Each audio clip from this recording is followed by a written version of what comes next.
Om Namo Narayana.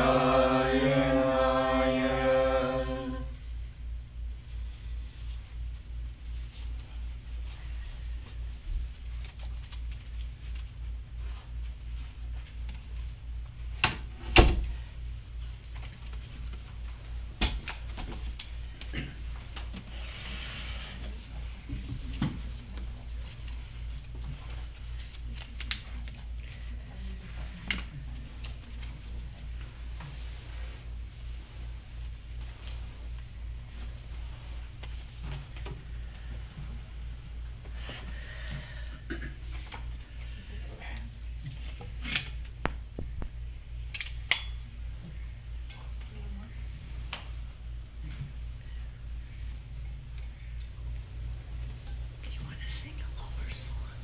It's okay, I'm going to try it. Is this okay? Yeah. Okay.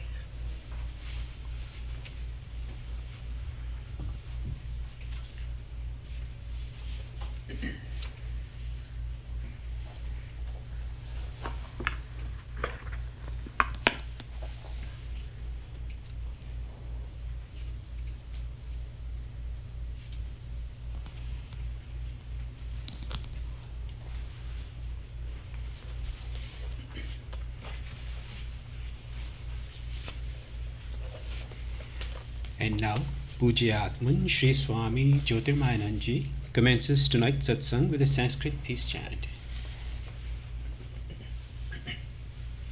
Om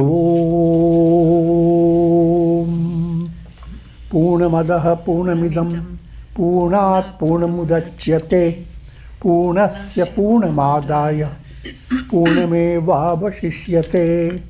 Om Shanti Shanti Shanti. We begin with mystic song by Sri Swami Lalitananda, played and sung by Sri Swami Umananda and Rajneesh. Our song tonight is based on a poem by Swamiji. It's called O Thou Divine Wisdom.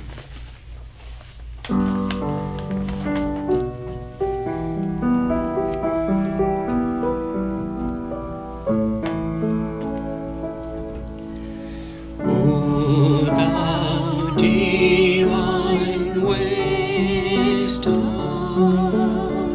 the sacred light of my soul,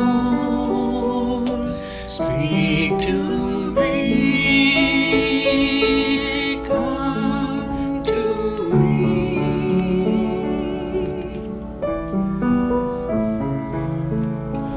You shine in the radiant sun and ride on the soft whisper of the early morning breeze.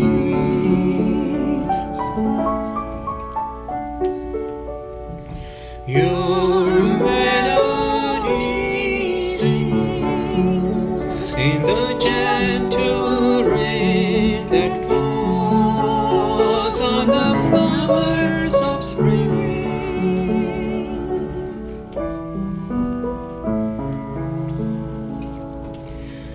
O thou divine wisdom,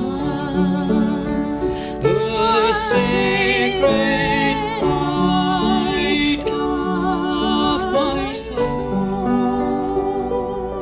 speak to me,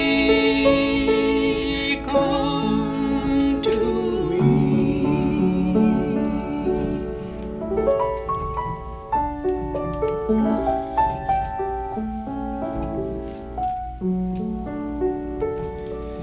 You're the tender stream of eternal love flowing through my heart.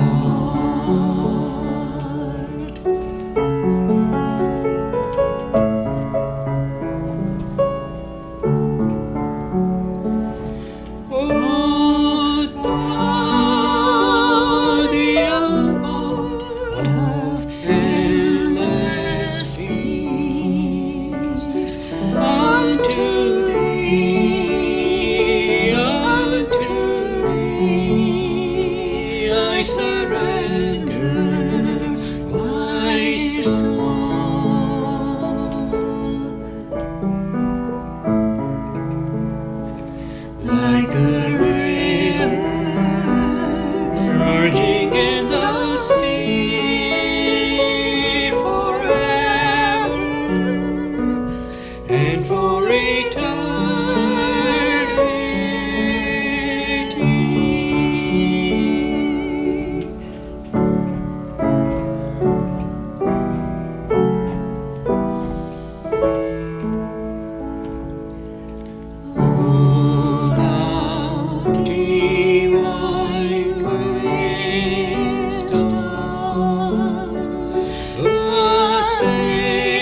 We are recording from the ashram of our revered Guru, Pujyatman Sri Swami Jyotirmayananda in Miami, Florida.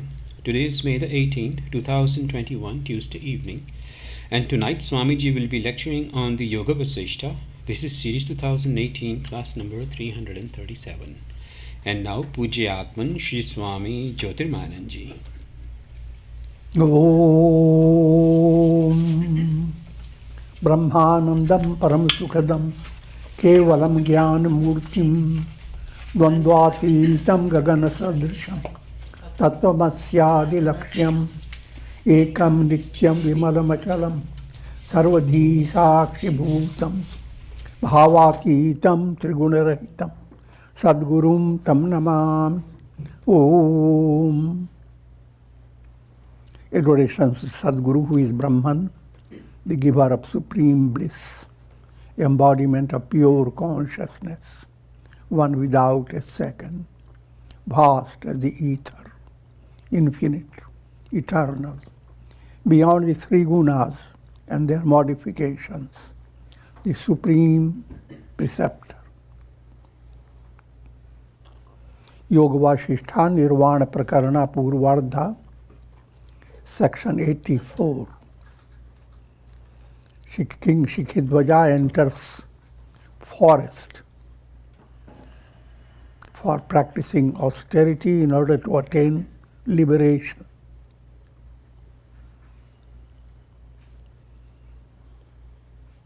You have already seen the interaction between King Shikhidvaja and his queen Chudala.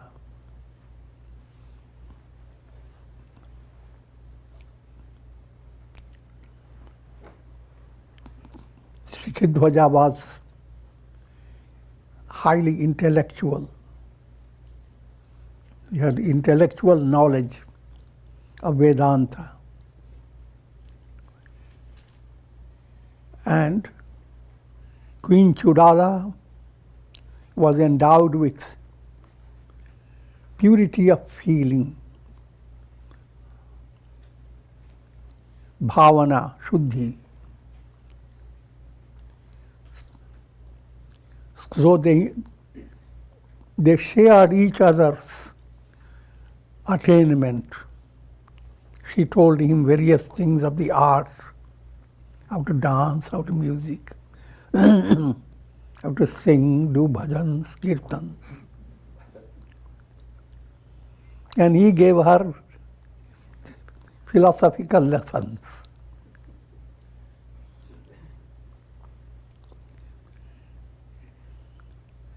He was benefited by all those, but Chudala was benefited much more. She attained enlightenment without his knowing it, because her heart was ready to receive enlightenment. Having attained enlightenment, she saw that Shikhidvaja continues to be intellectual. So Chudala lived her own separate internal life and practiced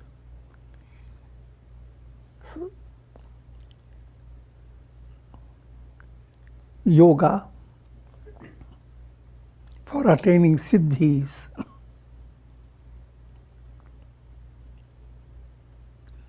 You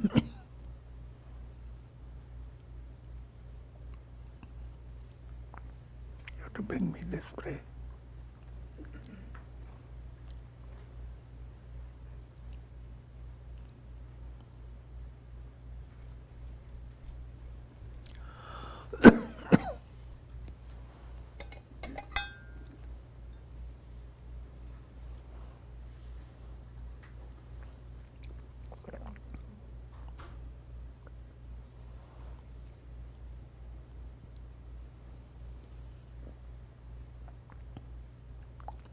An intermission.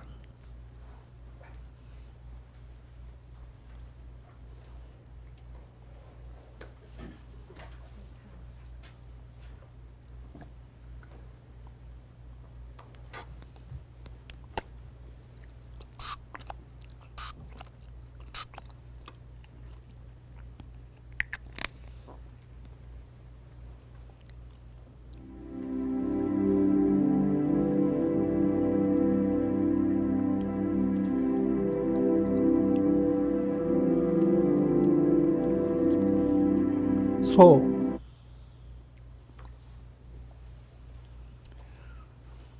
Chudala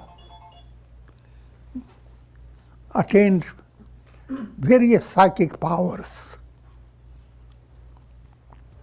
Just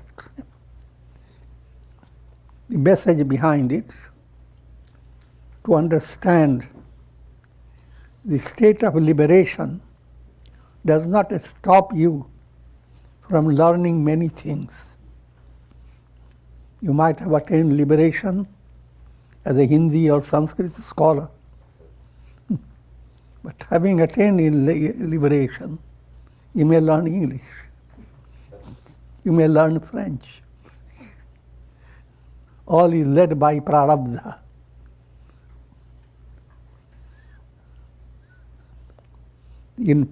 From practical point of view,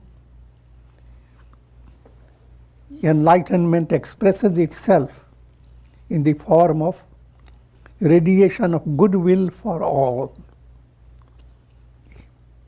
The intention behind a sage is to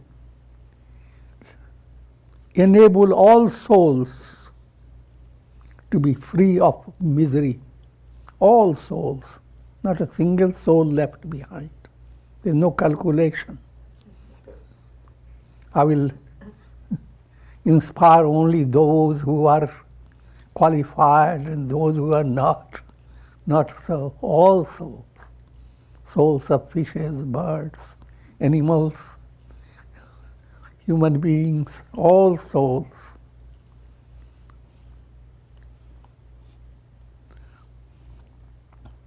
So with that,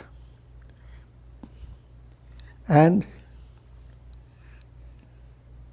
when she talked about enlightenment, Shikhidwaja laughed. How could you be enlightened? You have not gone into a forest, not practiced intense austerity.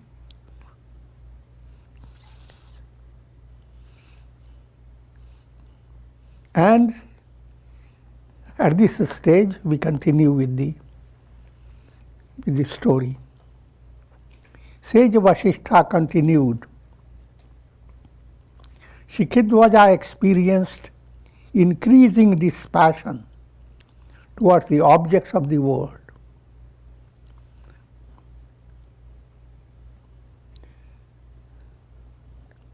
The dear relatives, friends, and objects of the world, which were so soothing and gratifying before, now became like flames of fire. This point has to be understood in a profound way. Spiritual sensitivity expresses in the form of sarvam duhukam vivekina. As your vivek begins to advance, deep in your heart, you have no aspiration or no desire to secure anything of this world. There is nothing that is to be secured, not even a needle point of land.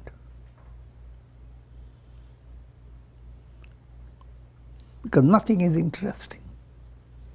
All is in the realm of illusion, like mirage. Why to go after mirage? Look for your inner Raj. Mirage. Considering your me as Raj, I'm joking.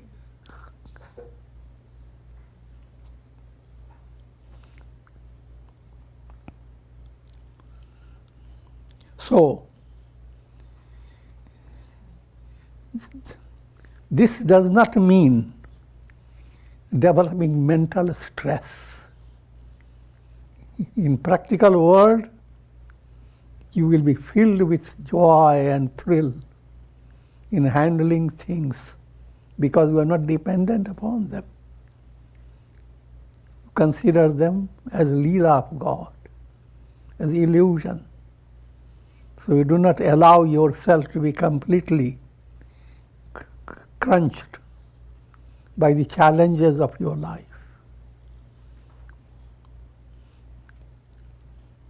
So in description, it is described like an all-permeating grief, sarvam dukkham. In reality, all this is not real. And therefore, your goal is to attain sthita prajna state, liberation, nothing else. The more you have that type of goal in your mind, greater is the sense of freedom with which you live in the world. So in spite of challenges, you continue to have your inspiration, continue to have the ability to waft. You become like a flower, bringing out fragrance.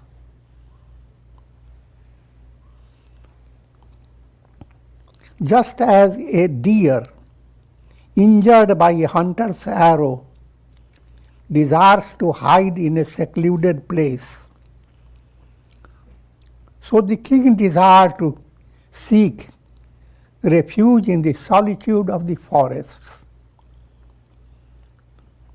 The king is gradually developing sensitivity, but has not really developed proper qualifications for attaining enlightenment.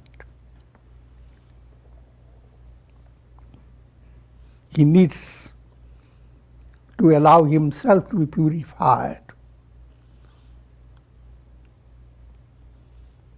So, he is led by his own inner conscience to find solitude in forests for practicing profound austerity. He gave away great wealth in charity to Brahmanas and others. He took recourse to various austerities to purify his heart, but he could not discover a remedy for the restlessness that he experienced. The pleasures of his kingdom turned into a virulent poison, as it were. He went on developing that type of attitude that more he hears about his kingdom prospering and things of exciting news coming, breaking down every day. All this did not engross his mind.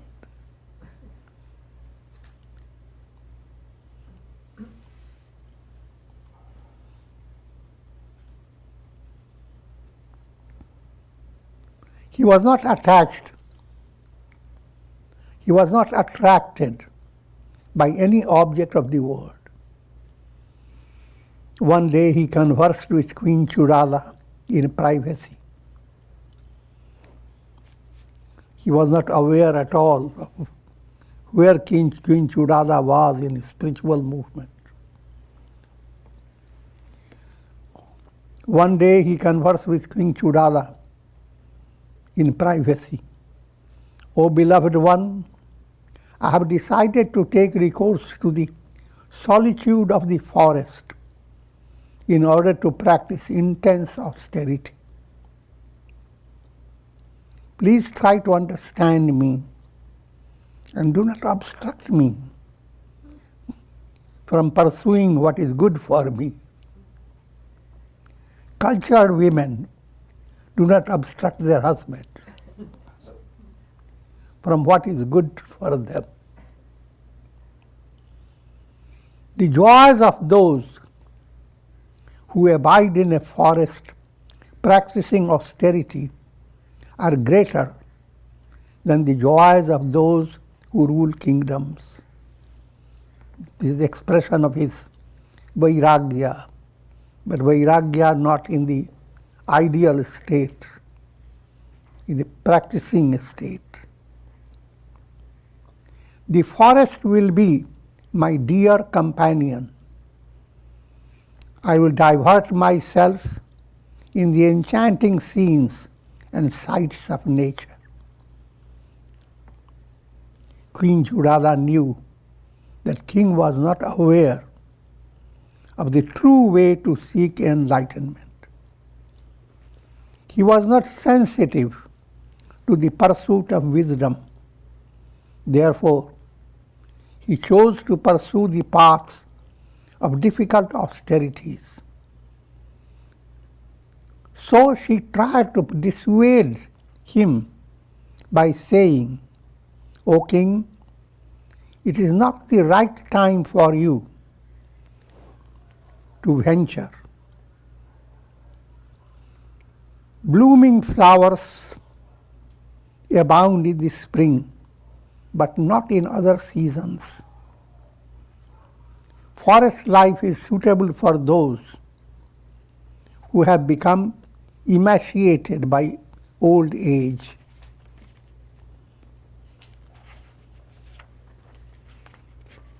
In other words,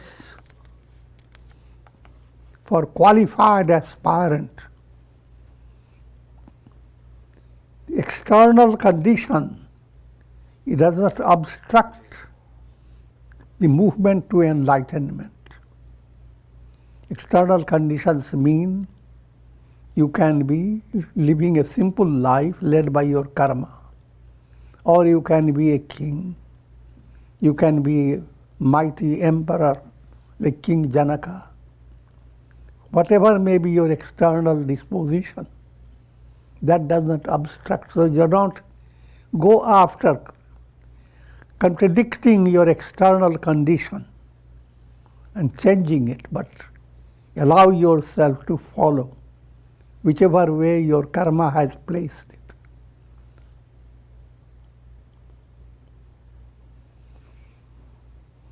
But Shikhidvaja lacks adhikaritva, the great qualifications for attaining enlightenment. Just to remind you, adhikaritva means vivek, developing fourfold qualifications. Vivek,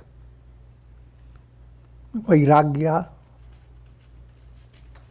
shat sampat, sixfold qualities, shama, serenity, dama, control of senses, uparati, not to have tasteful involvement with the world of sakamya, the world of karma, uparati, rati, being involved, up, go beyond the world involvement.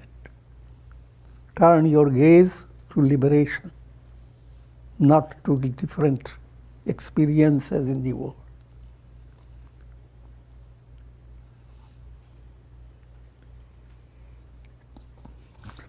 Titiksha.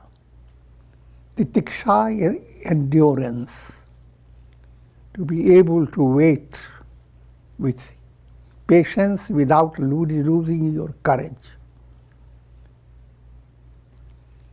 Shraddha, faith. Samadhan, do not allow your mind to have always contradictory thoughts. Practice samavrata, which imply maha manasyat tadvratam. Allow your mind to be magnanimous. And what does it mean? Tapantam na nindet, tadvratam. If it's too hot, do not go on beating your head.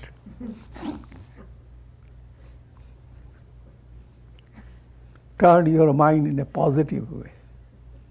Varshantam na nindet. If it too rains, Do not go on shouting, Lamonga, Lamonga.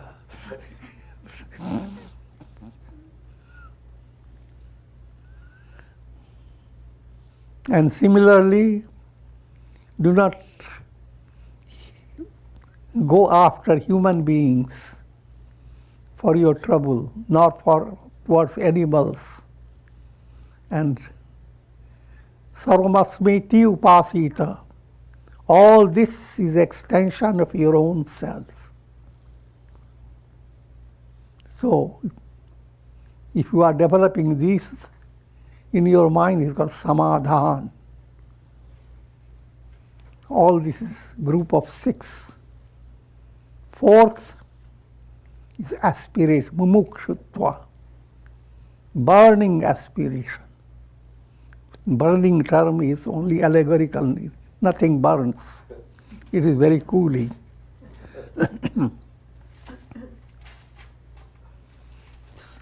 So these qualities king lacked, but he is not aware of it.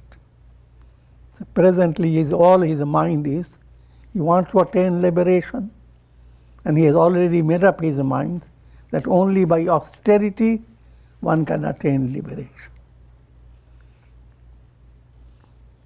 How can a person attain liberation, being a king, living a life of royalty and all that?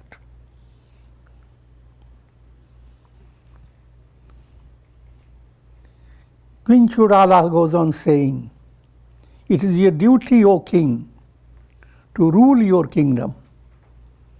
If you do not perform this duty, you will be committing a great sin. Therefore, O king, do not retire to a forest." At this, King Shikhidwaja said, "O lotus-eyed, consider me already gone.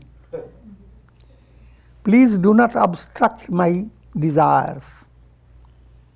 Further, do not try to follow me, because life in a forest is indeed very severe, even for men." Thus saying, Shikhidwaja resumed his day-to-day activities,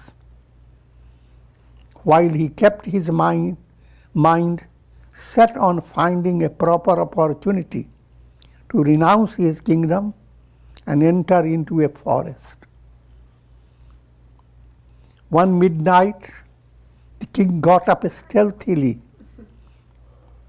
from his bed, informed his servants that was going out on an urgent mission, and went out of the palace.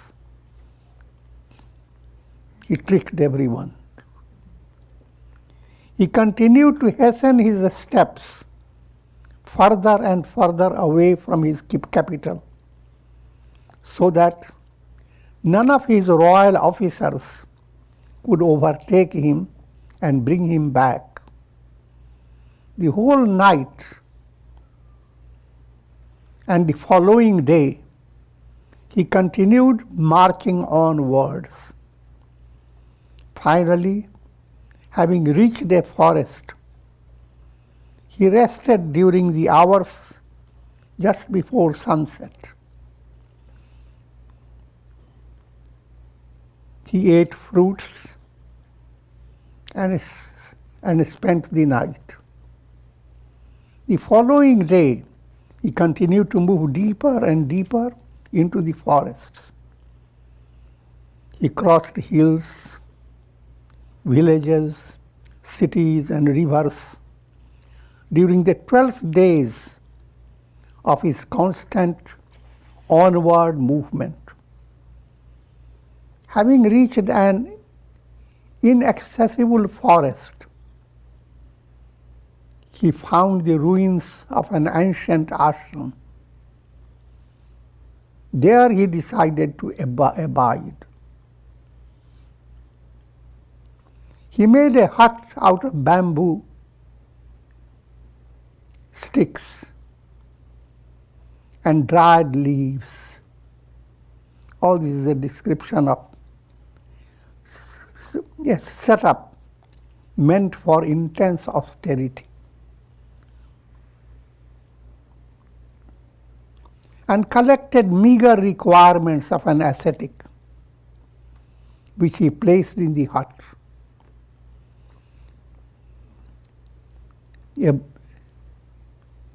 A bowl for eating fruits, a vessel for collecting waters, rather flowers, a rosary of rudraksha beads, a deer skin. So these are the simple articles he now possessed. Previously possessed the big kingdom. But you must realize, now his attachment to those articles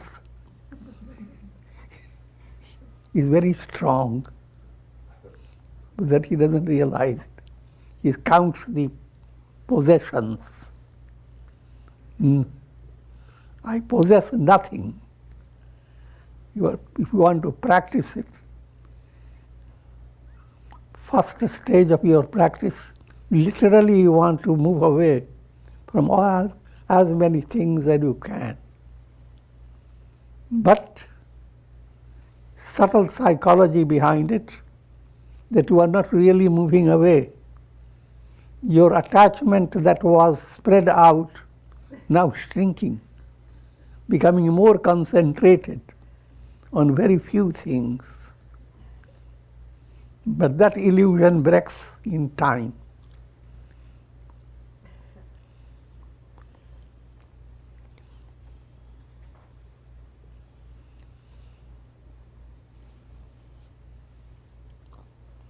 Next section, 85. Queen Chudala observes the inner state of the king.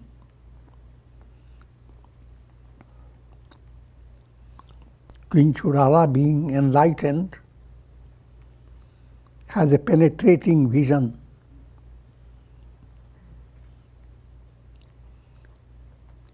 Sage Vasistha continued, "Listen, O Rama, to what happened to Queen Chudala in the meantime. That very same night, when the king renounced his kingdom, the queen got up and realized the king had gone away stealthily. She felt grieved at this development." This again should not confuse you. She is enlightened. But why did she feel grief? It is a brief experience for an enlightened person. Enlightened person in practical world faces all practical realities and is shaken by them. But that being shaken is like a tree being shaken at the branches, not at the root.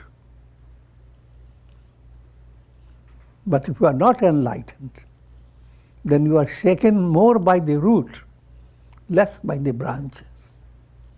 That's a big difference. But you will be shaken depending upon your karma. Ichha prarabdha, anichha prarabdha, parecha prarabdha. Certain prarabdha karmas are completely in accordance with your normal practical needs. Certain prarabdha is you are led by your companions to adopt projects. And some prarabdhas are completely against your will, against your practical will.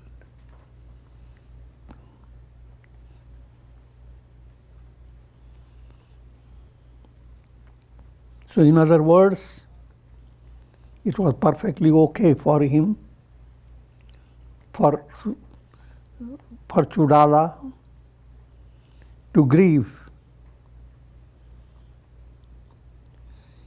Using her psychic powers, she flew through the window of the palace and followed the path that Shikijwaja had taken. Soon she saw the king hastening his steps through a solitary forest. She thought to herself, it is not proper for me to present myself before the king. She realized that she should not be physically present. Otherwise, king will think she had come to stop him from attaining enlightenment. The karmic structure of the king demands that he must purify himself through severe austerities. A proper time will come when I will be able to enlighten him. So she knew that it is not the proper time, but she is awaiting a future development when the austerities will purify his heart. And then she will guide him, not as Chudala, but in the disguise of a saintly personality.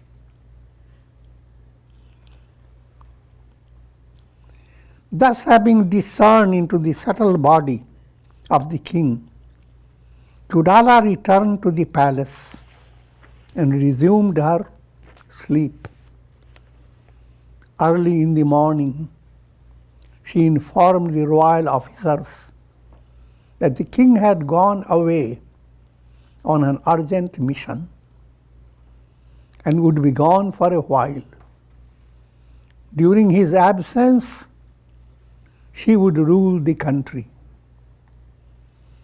This is how she presented the news to his subjects, that the king has gone away for a very urgent mission.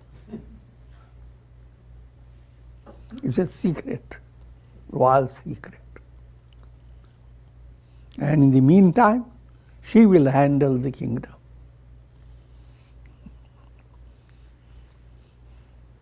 It seems like she adopts lies. But here again, there is a profound psychology. In the way of enabling people to be uplifted, your words should not speak of naked truth. You have to dress up the truth.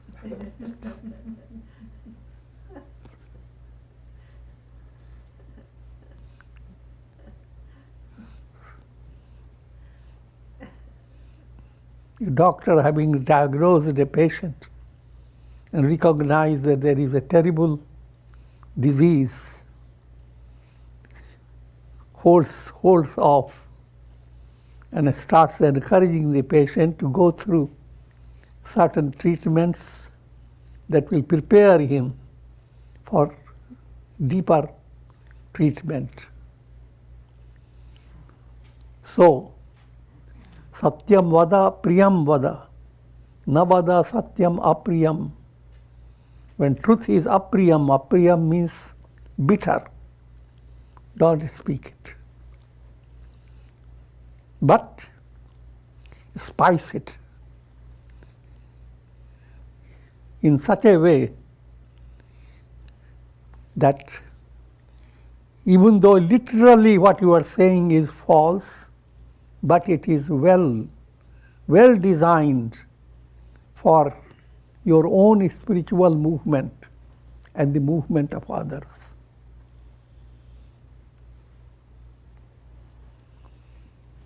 For 18 years, the queen continued to rule the country with great dexterity. And for 18 years, the king continued to practice austerity. She dwelt in the palace while the king continued to practice austerity in the solitude of the forest. Many more years passed. Chudala waited for the opportune condition of the king's mind. By her subtle vision, she realized that the king was finally ready for higher understanding. Therefore, she flew through the sky to meet the king. On her way, Chudala was surprised to see her mind leap for joy. She was amazed to see how the mind in every individual continues to function even until the last breath on the basis of its long sustained impressions. In other words, as enlightenment enters your heart, you have a detached view of the workings of the mind. The mind and senses operate just like anybody else's. But anybody else's don't have that deeper understanding.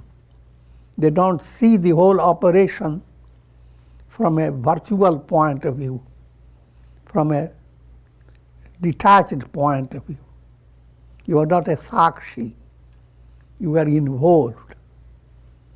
But as you spiritually advance, you are more and more sakshi of your predicaments. Predicament of your body, predicament of your mind, predicament of the challenges you are facing. All this, you remain a sakshi. They are all there, but they will all pass.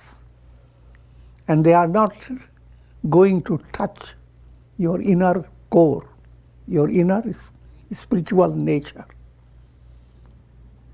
You are the sky. All these things are like clouds. They will come and go.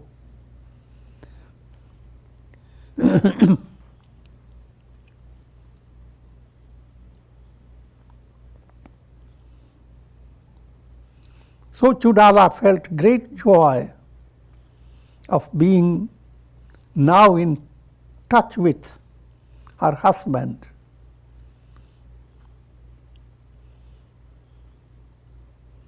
However, though a perfect master of her mind, she did not restrain her thoughts of joy at the perspective of encountering her husband.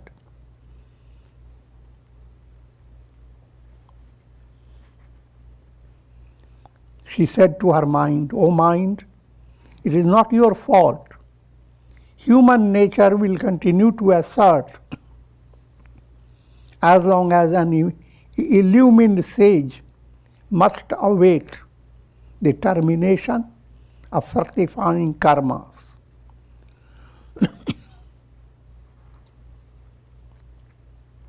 Queen Chudala reflected within herself, "I will enlighten the king about the nature of the self, and both of us will return to the capital and rule the kingdom for a long time."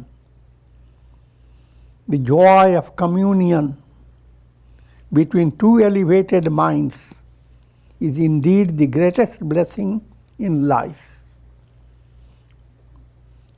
Also, you are being presented the great ideal that married couple must hold.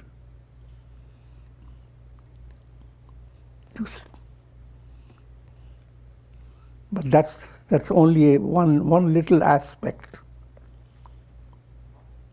In other words, how great it would be if husband is enlightened and wife is enlightened.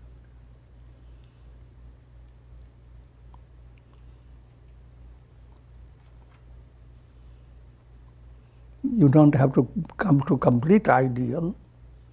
How joyous it is to have sanmati on both sides.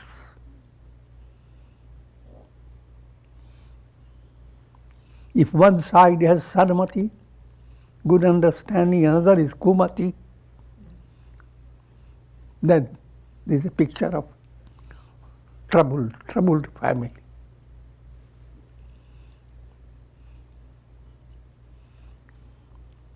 But one practical point has to be understood. Disharmony, bitterness, trouble, these are also practical realities. These states, negative states, will pass away with patience and persistence. People must maintain their loving relation for a deeper purpose.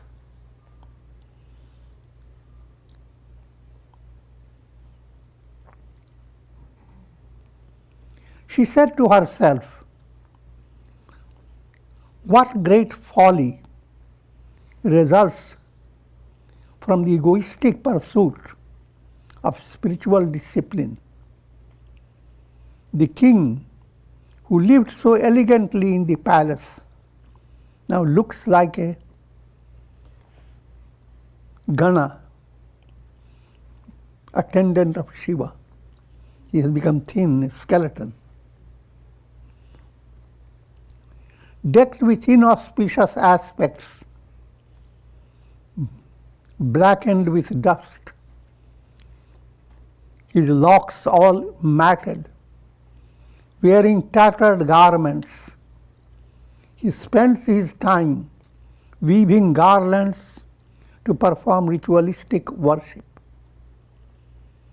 If I appear in this form, he will not listen to my spiritual instructions. Therefore, I must devise a plan to enlighten him. I will assume the form of a divine boy, as if descending from the heavenly worlds.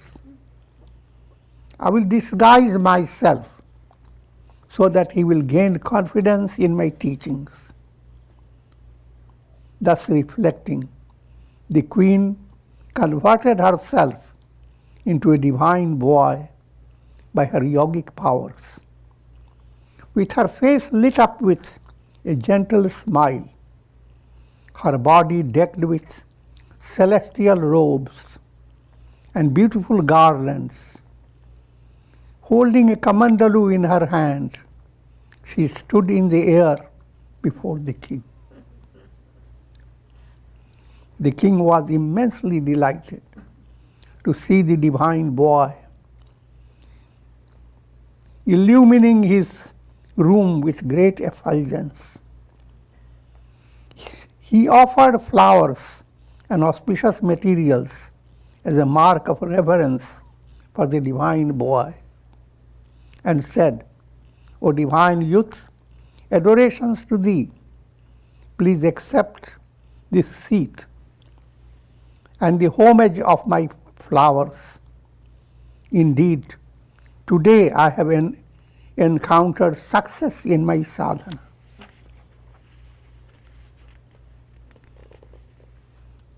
At this, Queen Chudala said, Royal sage, I have roamed many countries and palaces and places, but I have not been as welcomed by anyone as by you.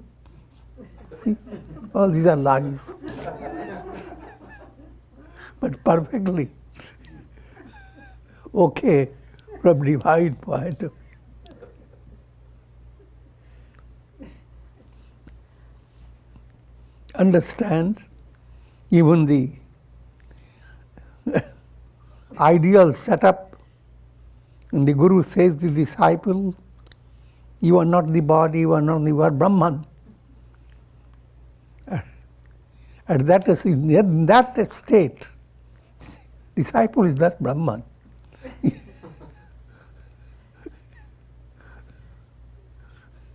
But this is the highest truth, and it has to be expressed.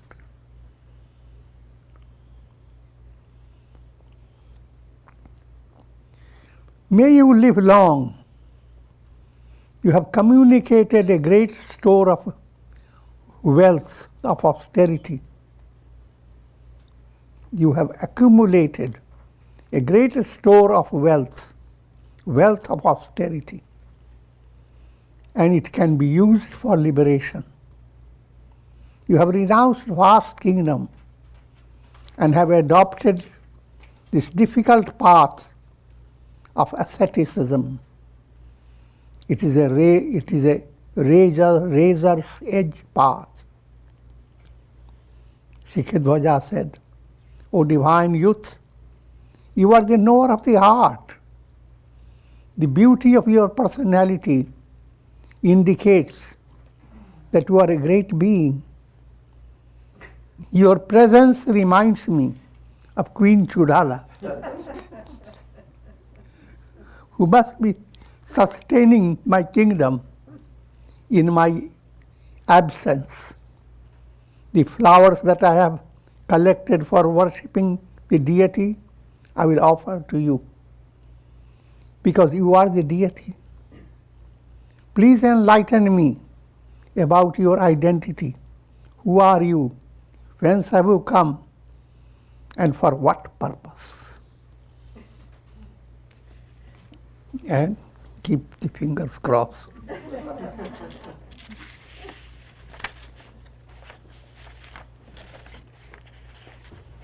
Om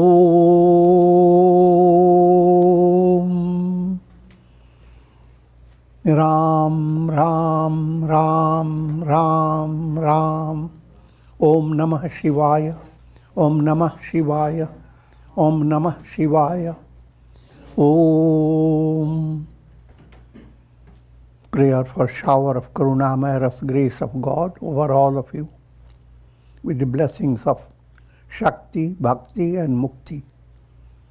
Om Trayambakam Yajamahe Sugandhim Pushti Vardhanam Urvarupam Vabandhanat Mrityor Mukshiyama Mritat.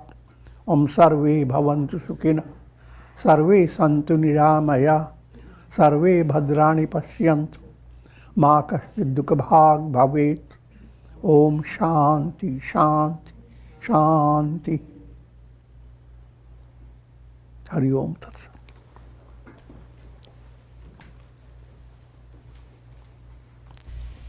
And we conclude for tonight and await tomorrow night's lecture at 7:30.